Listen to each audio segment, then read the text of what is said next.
YouTube, how's it going? John from Herman Woodworks. Want to get a couple simple little simple do-it-yourself videos out there. Working on a blanket rack. Nothing fancy. It's not going to be fine furniture. Just something to throw some blankets over that my wife wanted. I'm of course making it way more complicated than it needs to be, but goal is to not really have any kind of hardware, screws, nails, any of that in there. It's just all kinds of, or just mostly all simple joinery, and wanted to do a little video on half laps. Let's show you what we got going here. All right, so normally I would show you something kind of start to finish. This, like I said, we're just keeping it simple, showing you some simple, like the simple half laps. So I've already got the basis for it done here. You can see I've already got this side already notched out. Goal is I gotta do the half laps on this side. So just wanted to show you what it was gonna look like now, and let's get it on the saw and get going. Okay, the method for doing this half lap is going to be just using plain Jane miter saw here. If you guys can, even if it's like what I got going on here, have some kind of suction. There's going to be a lot of sawdust here. This particular one, I got a rigid 12-inch miter saw, and what you're going to need is over on this side is your adjustable, this little screw right here.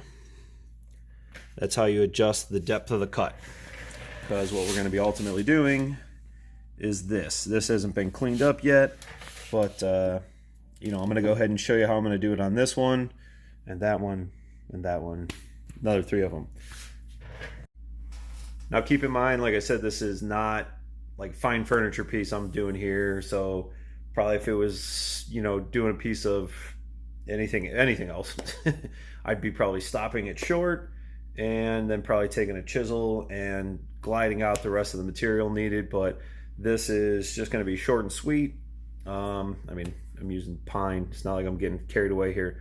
Like I said, it's just something for throwing blankets over. So that being said, let's cut. Also, as always, wear your safety equipment. All right, one thing you guys are going to need is a spacer block to put along your back fence here. So when you do put your material in and start running it through, that you'll be able to carry it all the way through.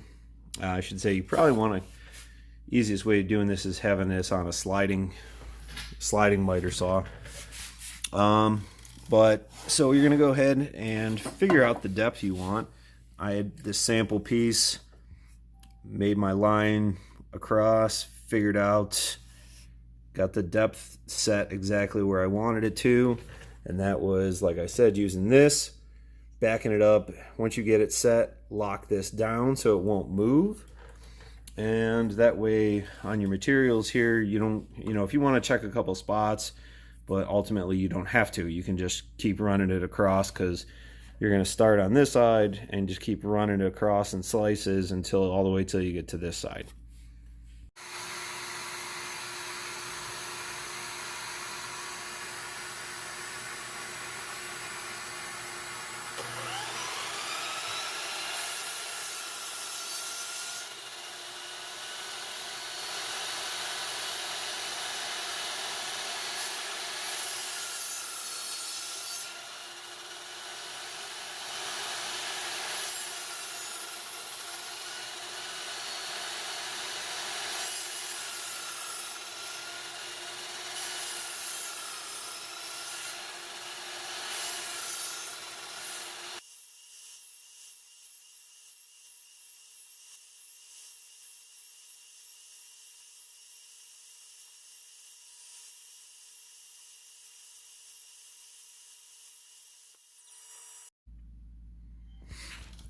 All right, and that's the finished product right here. Like I said, you'll see these little lines.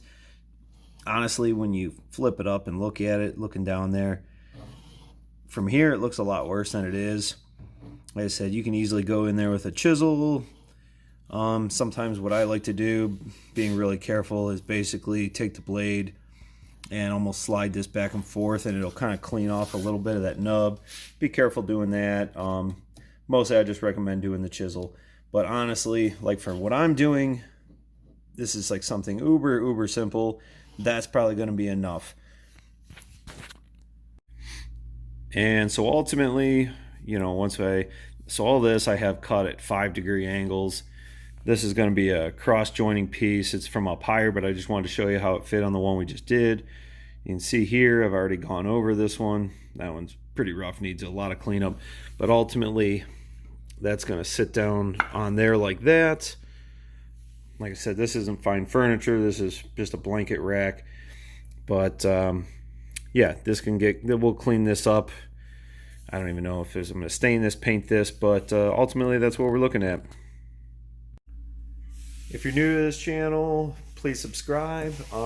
If you guys follow me on a regular, you'll know that the reason I'm doing some of these simple things is some of my equipment's out in my outbuilding, my new workshop that's being built, and I get caught in a pickle. I don't feel like running out there right now yet, so it's late at night, doing the late night dad workshop type stuff, and working in this cluster right now. So just going over some other simple ways, bunch of different ways to skin a cat.